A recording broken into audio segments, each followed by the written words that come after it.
Hey guys, Tyler here with another video. I want to go over 4 Ezra or 2nd Esdras. We're going to go over the historical, textual, and theological implications of this text and really it's kind of its origins and whatnot. I mean, it's been debated for many many years, of course. Different peoples and whatnot talking about this text, whether it should be canon or whether it was canon. I mean, I'll tell you this: it was definitely canon. It's still canon. It's canonized in many different, you know, scriptures. The Ethiopian Bible, different texts, the Masoretic. Uh, I don't know if the Masoretes had it per se, but it was definitely in the ancient scrolls for sure. Clement wrote about it. He quoted from it. Alexandrian texts. I mean, it was definitely widespread all over the place. You know, the Geese, very widespread by 300 and 200 AD. So we're going to go into some of this again. Let's dive in because what is it? Well, obviously, it's an apocalyptic work as I have here.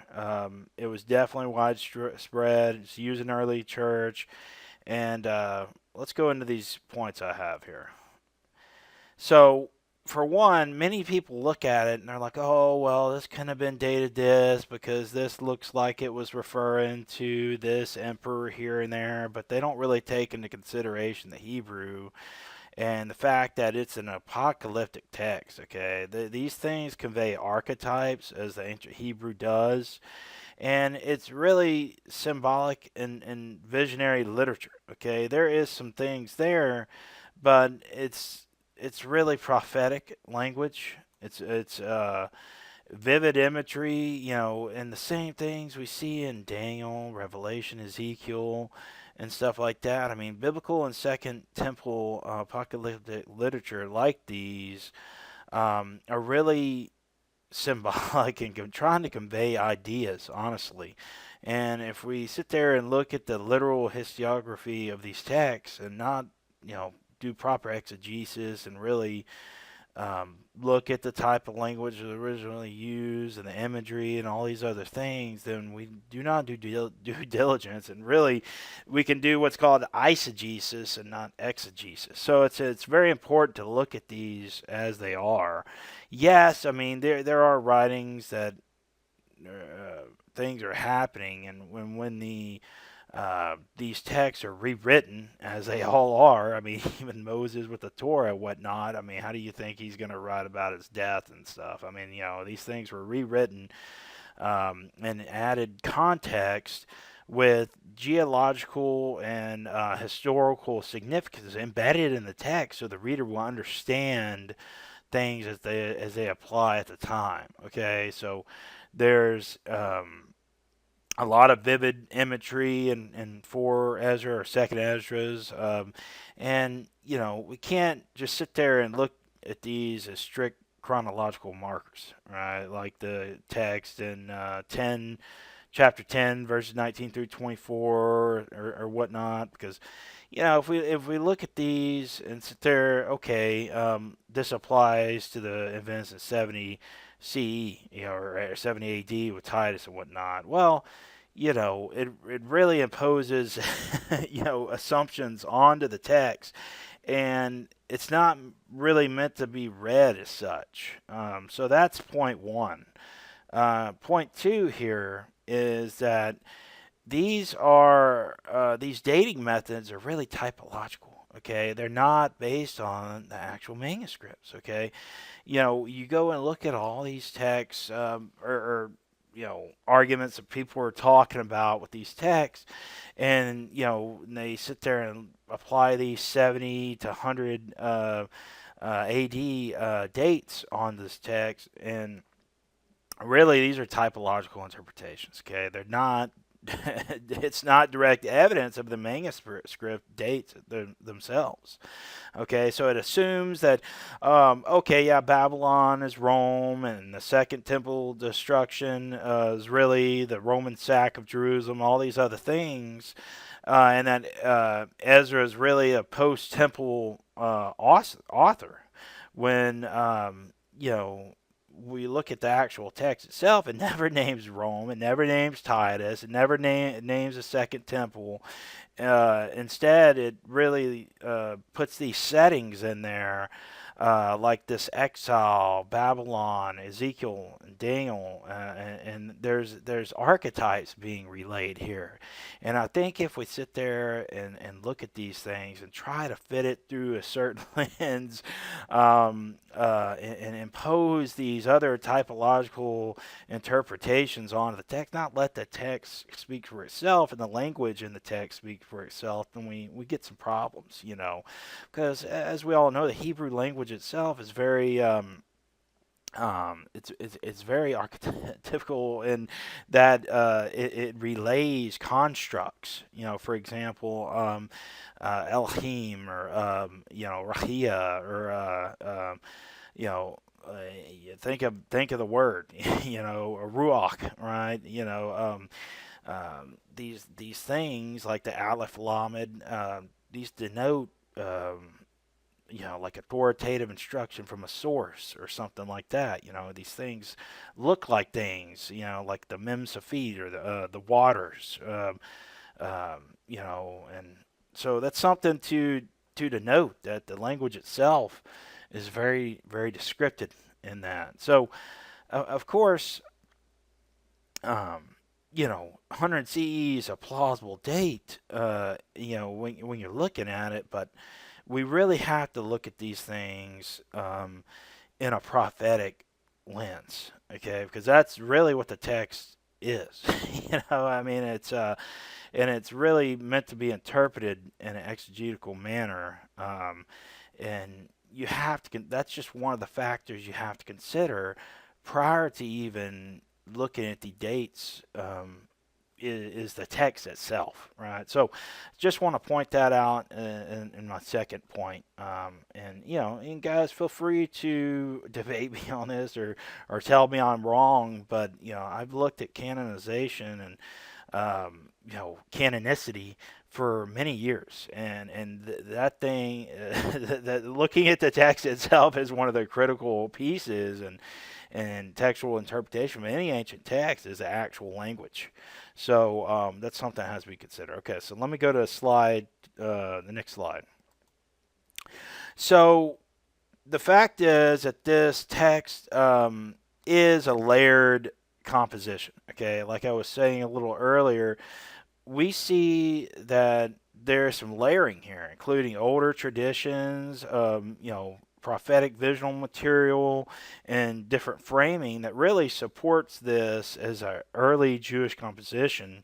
And when I say Jewish, I'm talking about the peoples themselves, not Judaism, but Yahudim, or the people. Right, I'm talking about the various people, because you have to understand, these people are melting pots, and these languages are just trying to describe a people. Okay, and it's not really based upon heredity or ethnicity, but rather a shared belief. Okay, sure, there's some things there, but it's not meant to be looked at as such, because think about it, Yahudim, or Yahuda, or Yahudi. Yahudi is one who praises Yah, right? So, and like Paul says, it's meant to be internally in spirit and in truth, right? I mean, it's supposed to be sure, you could say it all day long, but these are constructs that are meant to be lived out. So wanna relay that if I can. So really, looking at this as a layered composition really supports that that there's something that this was reinterpreted, is what I'm saying, and it's consistent with Daniel, and how it was finalized, really, and that's why when you have Daniel, even at the Ark exhibit, all these other places show that was found with Bel and the dragon, right, and it's a layered text, and that's just how it is. Enoch's the same way, Jubilees, many of these texts, in Deuteronomy, like I was saying, that was updated after Moses' death. I mean, this is just how it is. I mean, there's things in the text that you can't deny, and the existence of redaction or recomposition, I mean, it doesn't negate its spiritual content, its spiritual authority of the text itself. Actually, it shows that it's a living transmission of divine revelation really throughout history. And that's something that we have to consider, that these things that were passed down, were actual living belief systems. That's what the Yod He Vav He, or Yahweh Elohim is. Like Christ said, to the woman at the well, Yahudim know what they worship, right? And it's supposed to be worshiping spirit and truth. That's the people that are coming out of this and carrying on these things. So that's claim 3. So claim 4, I'll slow down a little. I know I'm going pretty fast. Is the fact that this was very early. This was transmitted very early, and I hinted on this earlier, but we see that this text made it through a range of ancient tradition. The Septuagint, like I mentioned, the Latin, the Syriac, the Ethiopic Gaze, Armenian, Georgian, Arabic, and all these early codexes, such as the Codex Ambrosianensis in the 6th and 7th century, and Gaze language in the 3rd and 4th century and whatnot. I mean, this thing was rapidly already way throughout the ancient peoples, prior to 100. At the 100 AD time span. And when we look at how text grows significantly, it takes about 300 years to get to where, or so to spread these things to where they were. So it shows that really this text did have an early origin.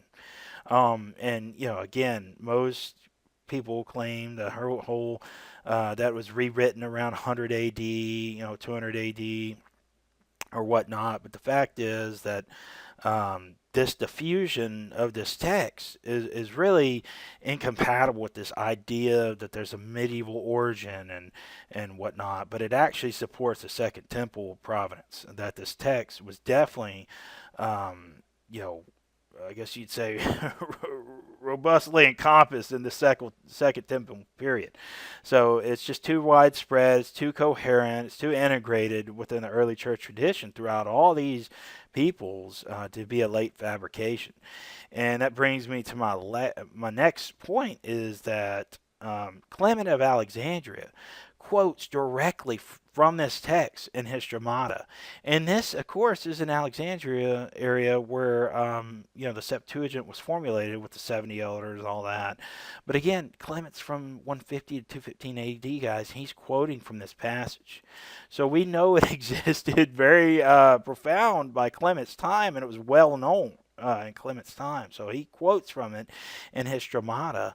I'm not sure if I included the actual Stramata here. Okay, but I have it in my notes. It's Stramata 3:16. Okay, direct quotation from Clement. He says, and I'll read it here. I'll read the whole thing here, but there's the passage in 2nd Esdras 5:35. He says, "Did not the souls of the righteous ask about these things in their chambers, saying, how long are we to remain here?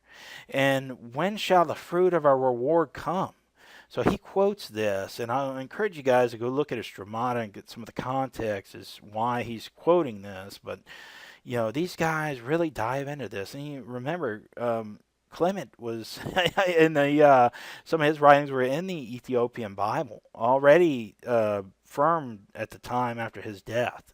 So it's just something to note. So this verbatim quotation of 2nd Esdras 5:35 is direct evidence that this